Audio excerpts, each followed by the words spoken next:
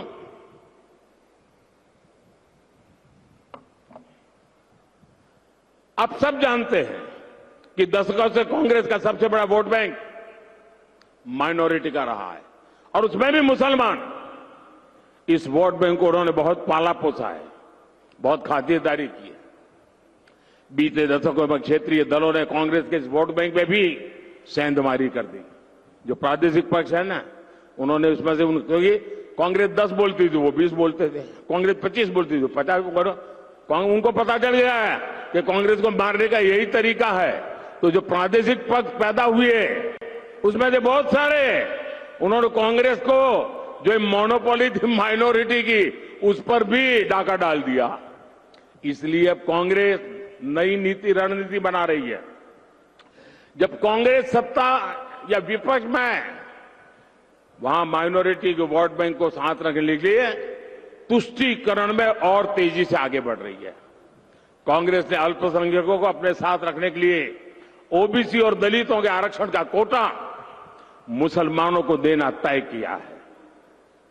इसके लिए कांग्रेस पार्टी संविधान बदलना चाहती है। कांग्रेस चाहती है कि एससी, एसटी, ओबीसी के उनके हक का जो आरक्षण है वो अपने खास वोट बैंक को दे सके। कांग्रेस की इस साजिश के बारे में पहले ना कांग्रेस के दरबारी कुछ कहते थे और ना ही उनके लोग। 24 के चुनाव में मोदी ने कांग्रेस की ये सारी साजिश देश के सामने रख दी है। इसलिए कांग्रेस और उसके दरबारी मोदी से इतना गुस्से में है। ये चाहे जितना भी गुस्सा कर ले, मोदी आज पूरे देश को ये गारंटी दे रहा है कि एसटी, एससी, ओबीसी और सामान्य वर्ग के जो गरीब लोग हैं, उनका जो आरक्षण है, जो संविधान के तहत मिला हुआ है, बाबा साहब आंबेडकर के द्वारा मिला हुआ है, भारत की संसद ने दिया हुआ है, ये बीजेपी की गारंटी है, ये मोदी की गारंटी है, ये बीजेपी सरकार की गारंटी है कि धर्म के आधार पर किसी को भी एससी, एसटी, ओबीसी और जनरल के आरक्षण में से रत्ती भर भी हाथ नहीं लगाए दिया जाएगा।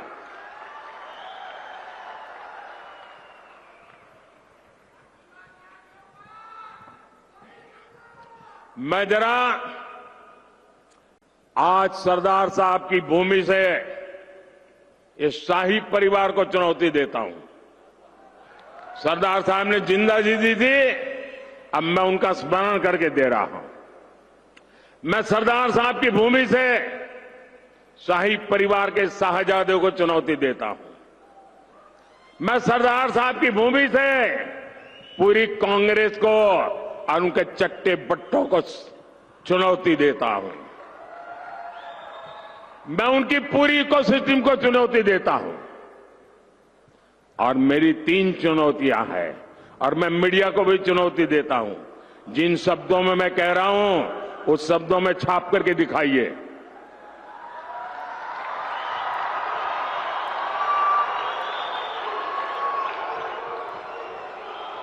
उनको लगता है कि मोदी ने बात छाप दी, टीवी में दिखा दी, तो शायद कांग्रेस कहीं की नहीं रहेगी। मेरी 3 चुनौतियां हैं कांग्रेस और कांग्रेस के पूरे इकोसिस्टम को। पहली चुनौती, कांग्रेस और उनके चट्टे बट्टे देश को लिखित में गारंटी दें कि वो संविधान बदलकर धर्म के आधार पर मुसलमानों को आरक्षण नहीं देंगी, देश को बांटने का काम नहीं करेगी। मेरी दूसरी चुनौती है, कांग्रेस देश को लिखित में दे कि वो एसटी, एससी, ओबीसी को मिलने वाले आरक्षण में सेंधमारी नहीं करेगी, उनका अधिकार नहीं छीनेगी, डाका नहीं डालेगी। मेरी तीसरी चुनौती है, कांग्रेस देश को लिखित में गारंटी दे कि जिन जिन राज्यों में कांग्रेस की और उसके साथियों की सरकार है, वो कभी भी वोट बैंक की गंदी राजनीति नहीं करेंगे, वो बैकडोर से ओबीसी का कोटा काटकर मुसलमानों को आरक्षण नहीं देंगी। ये मेरी 3 चुनौतियां हैं। साहजादे, हिम्मत हो तो आ जाओ। संविधान को माथे पर लेकर के नाचने से बात नहीं बनती है। संविधान के लिए जीना, संविधान के लिए मरना, ये सीखना है तो मोदी के पास आओ।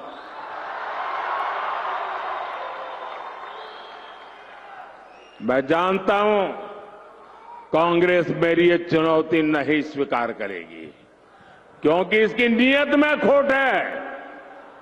साथियों, भारतीय जनता पार्टी ने पहले भी कहा है, आज भी कहा है,